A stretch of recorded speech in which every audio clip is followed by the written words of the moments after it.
Welcome to SK statistics tutorial. ఈ question అనేది Markov చైన్కి సంబంధించిన ప్రాబ్లం అన్నట్టు. దీని నుంచి మనకి ఏం అడుగుతుందంటే ట్రాన్సిషన్ ప్రాబిలిటీ వాల్యూ అడుగుతుంది. ఇంతకుముందు ఆల్రెడీ ఒక క్వశ్చన్ చేసినాం, సేమ్ అదేవిధంగా ఈ క్వశ్చన్ కూడా సేమ్ అదేవిధంగా. ఇప్పుడు ఇది పి పి అనే మ్యాట్రిక్స్ అన్నట్టు, ఓకేనా. మనకు ఏం కావాలి, పై వాల్యూస్ కావాలి. అంటే ఇప్పుడు ఈ పి దాన్ని ఇంటూ చేస్తే, అంటే ఇప్పుడు మనం పై అనేది ఏబిసి అనుకోండి, ఏబిసి అనుకోండి.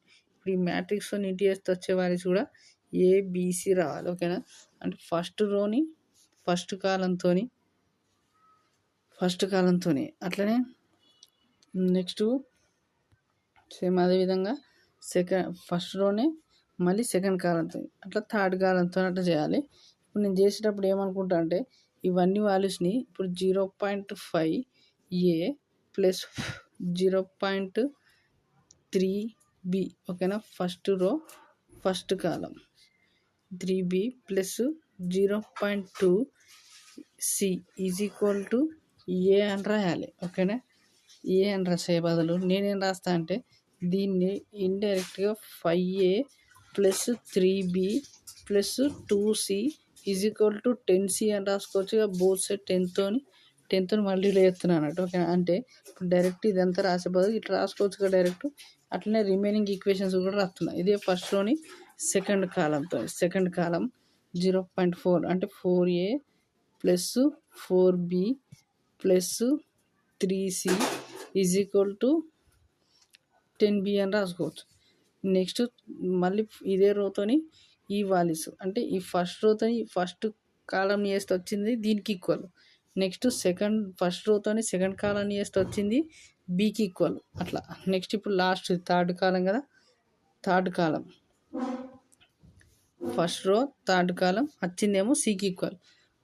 అంటే ఇప్పుడు A plus 3b plus 5c is equal to 10c. ఇప్పుడు ఏం చేయాలంటే 10aని లెఫ్ట్ సైడ్ తీసుకురండి. 10aని లెఫ్ట్ సైడ్ తీసుకొస్తే 10a మైనస్ 5a అంటే మైనస్ 5a వస్తుంది. నెక్స్ట్ 10b మైనస్ 4b అంటే మైనస్ 6b వస్తుంది. మైనస్ 6b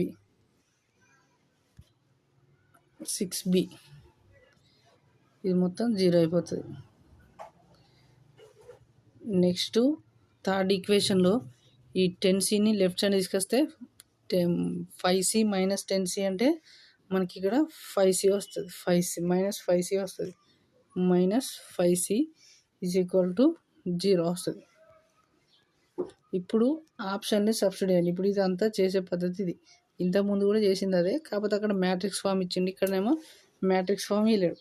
ఇప్పుడు ఇక్కడ మనం మొత్తం సింప్లిఫై చేసే బదులు అందులో వాటిని సబ్స్టిట్యూట్ చేస్తే ఈజీగా అయిపోతుంది. మనకు అన్నిట్లలో 62 కామన్గా ఉంది కదా, ఆ 62ని కొద్దిసేపు పక్కకి పెట్టేద్దాం. 62 అన్నిట్లలో కామన్ ఉంది కాబట్టి ఆ 62ని పక్కకెడదాం. ఇప్పుడు ఓన్లీ పైన వాల్యూసే ఫస్ట్ దాంట్లో సబ్స్టిట్యూట్ చేస్తున్నా. ఇది ఏ, ఇది బి, ఇది సి, ఓకేనా. 15 into 5 అంటే మైనస్ 75. నెక్స్ట్ ప్లస్ 3 into 20 అంటే 60. నెక్స్ట్ 27 into 2 అంటే ప్లస్ 54. ఇది నాట్ ఈక్వల్ టు 0కి ఈక్వల్ అవుతుంది కాబట్టి ఫస్ట్ ఆప్షన్ కాదు. నెక్స్ట్ అదేవిధంగా సెకండ్ ఆప్షన్ చూద్దాం. 21 into మైనస్ 5 అంటే 105 ప్లస్ 23 into 3 అంటే 69 ప్లస్ 2 into 18 అంటే 36. ఇవి రెండింటిని యాడ్ చేస్తే minus 105 plus 105 is equal to 0 అవుతుంది. ఈక్వేషన్ సాటిస్ఫై అయింది కాబట్టి ఇదే మన ఆన్సర్ అవుతుంది. కావాలంటే మిగతా రిమైనింగ్ ఆప్షన్లు కూడా చెక్ చేయండి.